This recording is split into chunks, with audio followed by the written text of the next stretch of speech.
కూడా మళ్ళా తగ్గించి పెంచుకున్నాము అంటే దాని చరిత్ర బిఆర్టీఎస్ పోరాటం, దానికంటే ముందు క్యాప్టో పోరాటం, దానికంటే ముందు యూటీఎఫ్ ఎత్తినటువంటి ఎర్ర జెండా పోరాటం కానీ రాష్ట్ర ఉద్యోగ ఉపాధ్యాయుల్ని పైకి లేపి మరింత ఉద్యమానికి తీసుకెళ్లినటువంటి చరిత్ర ఉంది. అటువంటి చరిత్ర కలిగినటువంటి యూటీఎఫ్ ఈ రోజున ఎర్ర జెండా 2.0 పేరు చెప్పి రణబేరి చెప్పి ఎత్తింది. ఈ యూటీఎఫ్ జెండా చరిత్ర ఏంటో, దాని సంగతి ఏంటో ఈ రాష్ట్ర పెద్దలకి తెలుసు. కాబట్టి దాని యొక్క పర్యవసానాన్ని మీరు గురి కాకుండా ఉండాలంటే రాష్ట్ర నాయకత్వాన్ని చర్చలకు పిలిచి పిఆర్సీ కమిషన్ వేయడానికి కానీ, ఐఆర్ ప్రకటించడానికి కానీ, ఆర్థిక బకాయిలు చెల్లించడానికి కానీ, మేము నెంబర్ 57 అమలు చేయడానికి కానీ తదితర అంశాల మీద చర్చ జరిపి ఒక సానుకూలమైనటువంటి ఒప్పందాన్ని కుదర్చాలని చెప్పి పీడీఎఫ్ ఎమ్మెల్సీగా ఈ రాష్ట్ర ప్రభుత్వాన్ని డిమాండ్ చేస్తా ఉన్నాను.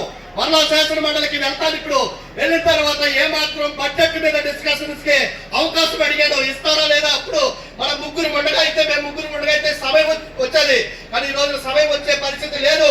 అయినప్పటికీ స్పెషల్ ఈవెంట్స్ లో ఇంకో ద్వారా మన గళాన్ని, మన వాయిస్ ని శాసన మండలిలో వినిపించడానికి ప్రయత్నం చేస్తా ఉన్నాను. మరలా శాసన మండలికి వెళ్ళిన తర్వాత ఏ మాత్రం అవకాశం వచ్చినా సరే మరొకసారి మన వాయిస్ వినిపించడానికి ప్రయత్నం చేస్తాను. రేపు 7వ తారీఖు వరకు జరుగుతుంది. ఖచ్చితంగా ఒక రోజు బడ్జెట్ మీద డిస్కషన్ అవకాశం ఇవ్వమని అడిగాం.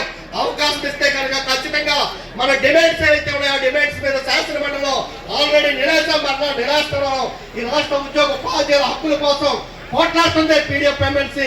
అది అధికారంలో ఏ పార్టీ ఉన్నా అటు ప్రతిపక్ష పార్టీ వైపు కానీ, పాలక పక్ష పార్టీ వైపు కానీ ఒరిగిపోకుండా న్యూట్రల్గా ఉండి పీపుల్ వాయిస్ ని వినిపించేదే ప్రోగ్రెసివ్ డెమోక్రటిక్ ఫ్రంట్. అటువంటి ప్రోగ్రెసివ్ డెమోక్రటిక్ ఫ్రంట్ యొక్క వాయిస్ ని, వాళ్ళ యొక్క సిద్ధాంతాన్ని తూచా తప్పకుండా శాసన మండలిలో నిలబెట్టాలని కూడా ఈ సందర్భంగా మీకు ఆదేశిస్తూ ఈ అవకాశం ఇచ్చినటువంటి న్యాయవగత్వానికి ధన్యవాదాలు తెలియజేస్తూ ముగిస్తున్నాను మిత్రులారా. Thank you. మిత్రులారా, శాసన మండలిలో నా వాయిస్, మా వాయిస్, మన వాయిస్, మన యూటీఎఫ్ వాయిస్, ఉద్యోగ ఉపాధ్యాయ కార్మిక వాయిస్ వినిపించగలిగిన ఏకైక ఎమ్మెల్సీ.